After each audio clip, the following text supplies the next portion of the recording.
हाँ तो प्यारे साथियों, एक बार पुनः आप लोग के बीच उपस्थित हूँ। एक प्यारे से क्वेश्चन 2D का लेकर के आए हैं, जो बहुत प्यारा सा क्वेश्चन है। अभी हमने कल फुटा, परपेंडिकुलर और एमएच के बारे में चर्चा किया, और आज उसी श्रृंखला में हम लोग क्या करेंगे, आज एक बहुत ही प्यारा सा क्वेश्चन है।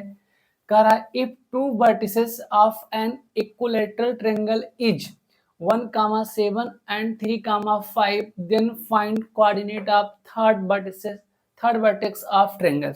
ठीक, क्वेश्चन का सार है, कह रहा हमारे पास एक समबाहु त्रिभुज है, मतलब इक्विलेटरल ट्रायंगल है। उसमें 3 वर्टिसेस होते हैं, जिसमें से क्वेश्चन में हमें 2 वर्टेक्स दे दिए गए हैं। हमें थर्ड वर्टेक्स के कोऑर्डिनेट को फाइंड आउट करना है।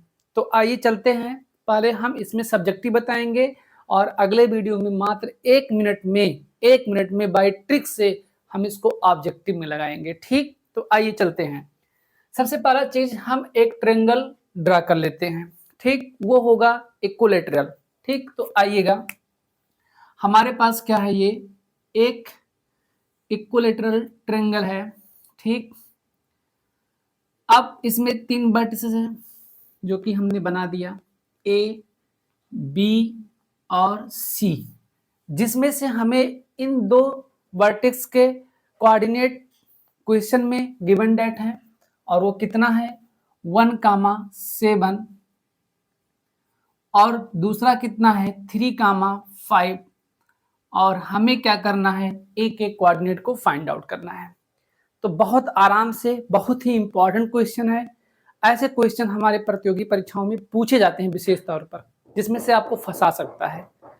आइए देखिए कैसे करते हैं। सबसे पहला चीज क्या है, चूंकि ट्रायंगल हमारा है इक्विलेटरल, इसलिए क्या होगा कि जो लेंथ ऑफ बीसी होगा, ठीक, length of A B equal length of B C equal length of A सी।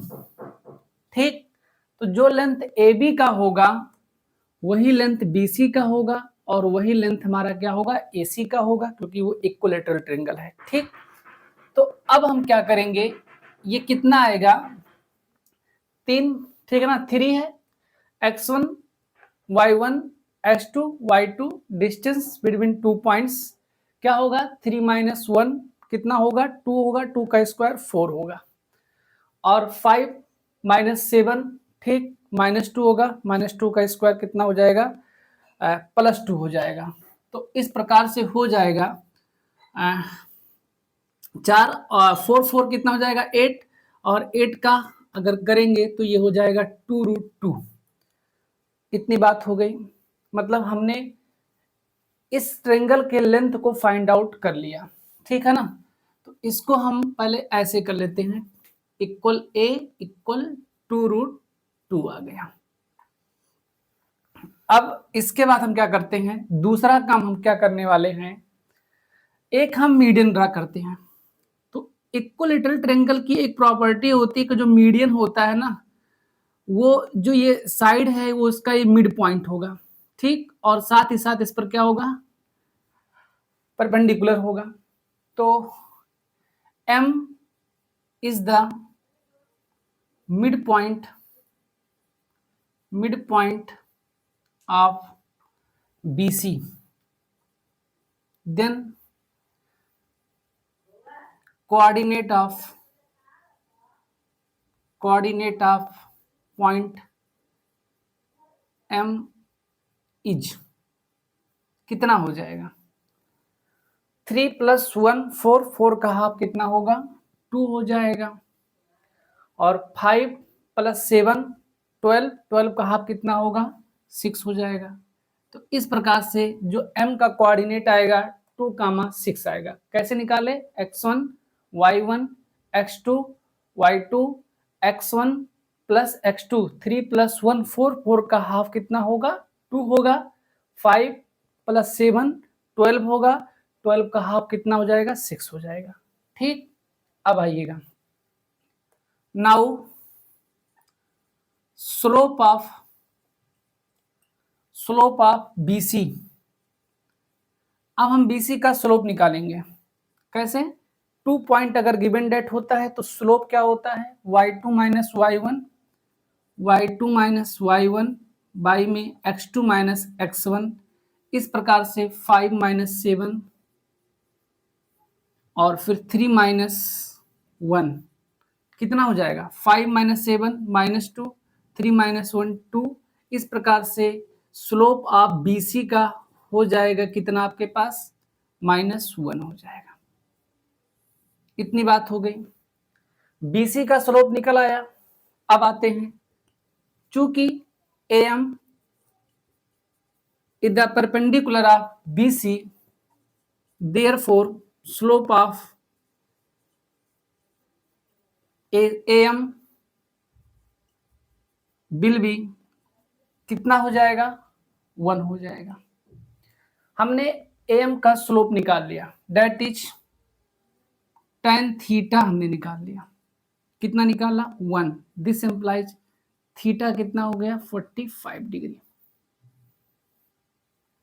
इतनी बात हो गई। अगला काम क्या होगा? अगला काम हम करने वाले हैं कि हम इस AM का लेंथ निकालने हैं। क्यों निकालना है? अभी बस 2 स्टेप और करेंगे, आपको हर चीज समझ में आ जाएगा। आइएगा नाउ, ठीक, ये हमारा एक राइट ट्रायंगल बन रहा है। नाउ ट्रायंगल AMB,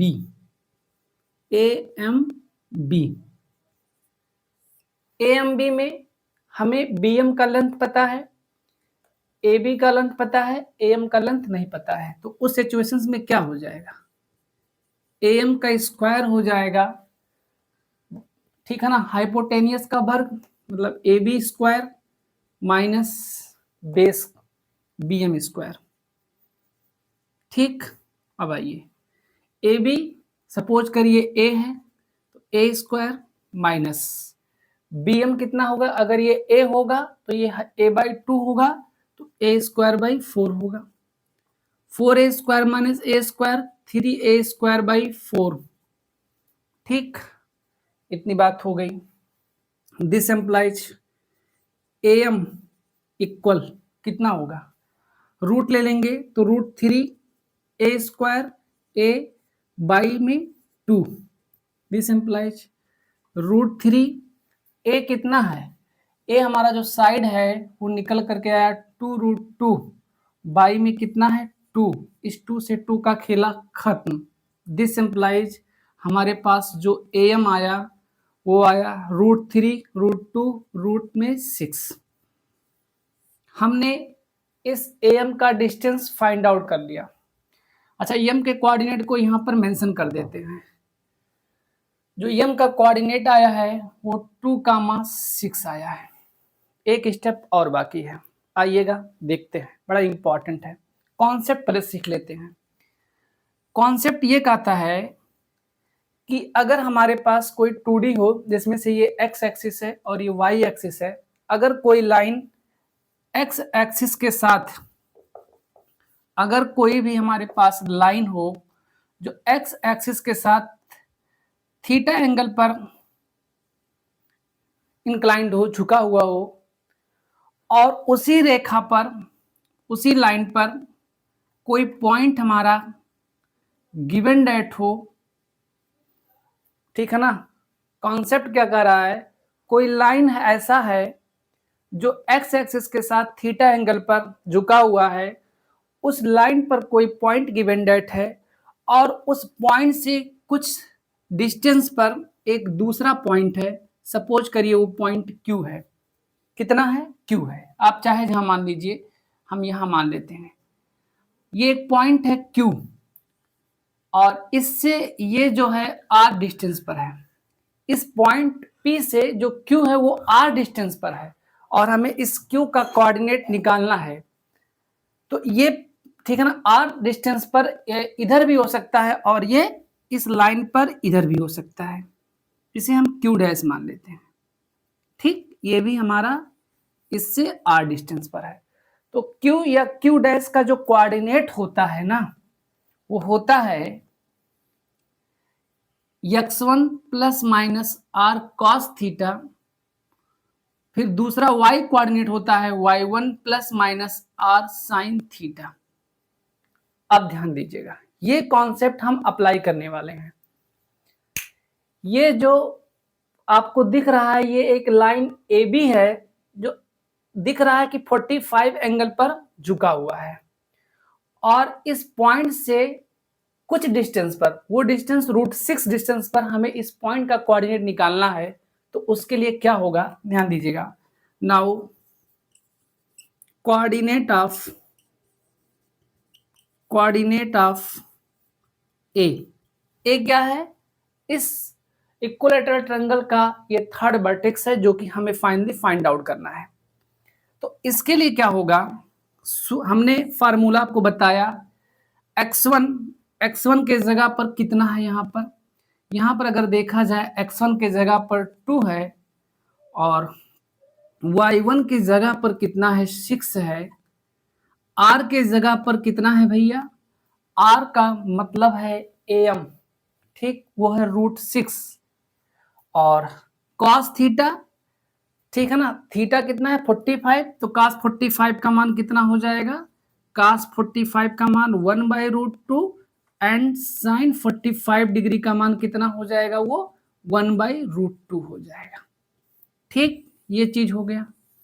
अब हमें कुछ नहीं करना है, ये हमारा बंदूक है और ये हमारा गोली है, मतलब put the value get the answer वाला कंडीशन आ गया। तो आइएगा, x1 के जगह पर हमने 2 को पुट कर दिया, प्लस माइनस, ठीक, r के जगह पर हमने कितना √6 पुट कर दिया, और cos 45 के जगह पर 1/√2 कर दिया, और ये x कोऑर्डिनेट हो गया। अब y कोऑर्डिनेट के बारे में बात करें तो y coordinate 6 plus minus r का मतलब है वही √6, और साइन थीटा मतलब 1/√2। तो फाइनली हमारा जो आ गया आंसर 2 प्लस माइनस √6 में अगर √3 यहाँ हो जाएगा, ठीक, कट पिट करके, गामा 6 प्लस माइनस √3 हो जाएगा। अब मन में विचार आ रहा है कि सर प्लस माइनस क्यों आ रहा है, तो उसका उत्तर ये है कि अगर हमारे पास, ध्यान दीजिएगा, जैसे क्या है ना कि यहां बना दे रहे हैं, ये हमारा कोऑर्डिनेट है, ठीक, आपको दिख रहा है कि ये 1,7 हो गया, ठीक, 3,5 हो गया। अब मान लीजिएगा यही हमारा है, तो थर्ड वर्टेक्स फर्स्ट कोऑर्डिनेट के साथ साथ थर्ड में होने की भी पूरी प्रोबेबिलिटी बन रही है। तो इसीलिए प्लस माइनस का सिंबल बना है कि अगर ये ऊपर वर्टेक्स जा सकता है तो क्या नीचे नहीं जा सकता है, बिल्कुल जा सकता है, इसीलिए प्लस माइनस के सिंबल को किया गया है। कुछ नहीं करना था, एक बार हम समराइज कर दे रहे हैं इस क्वेश्चन को, बहुत प्यारा क्वेश्चन है। कह रहा था हमारे पास एक इक्विलैटरल ट्रायंगल है जिसमें से 2 साइड का वर्टेक्स दिया गया है, हमें थर्ड साइड का वर्टेक्स फाइंड आउट करना है। कुछ नहीं करना है, 1 बाय 1 स्टेप को हम फॉलो करते हुए चले आ रहे हैं। सबसे पहला काम आप क्या करिए कि आप इस BC के लेंथ को फाइंड आउट कर लीजिए। जो BC का लेंथ होगा वही लेंथ BA का होगा, वही लेंथ AC का होगा, क्योंकि इक्विलैटरल है, ठीक। इसके बाद आप क्या करिए कि एक मीडियन ड्रा कर दीजिए। जो मीडियन होगा इस साइड पर वो क्या करेगा, ये जो होगा पॉइंट वो BC का मिड पॉइंट होगा और साथ ही साथ इस पर परपेंडिकुलर होगा। ये इक्विलैटरल ट्रायंगल की प्रॉपर्टी होती है, ठीक। इसके बाद क्या करना है, ये जो मिड पॉइंट निकाले हैं आपको formula x1 + x2/2 y1 + y2/2 से कर दिए, ठीक। फिर इस लाइन BC का स्लोप निकाल लीजिए। जब लाइन BC का स्लोप निकल जाएगा तो हम AM का स्लोप निकाल लेंगे, ठीक। और जब AM का स्लोप निकल जाएगा तो अब हम क्या करेंगे, एक बार AM का डिस्टेंस फाइंड आउट कर लेंगे और फाइनली हम इस कॉन्सेप्ट को अप्लाई करेंगे और इस प्रकार से हमें थर्ड वर्टेक्स निकल जाएगा। तो हम उम्मीद करते हैं कि आपको ये सवाल बहुत अच्छा लगा होगा, और अगर आप लोग पूरा वीडियो देखे होंगे तो आपको जैसा भी लगा होगा एक बार जरूर अपने मन की भावना को उस कमेंट के माध्यम से प्रकट करिए। अच्छा हो तो अच्छे के बारे में लिखिए, आपको गलत लगे कुछ तो आप गलत के बारे में लिखिए। उसके लिए मुझे कोई चीज की परेशानी नहीं है, बल्कि मैं अपने अंदर सुधार करूंगा। धन्यवाद।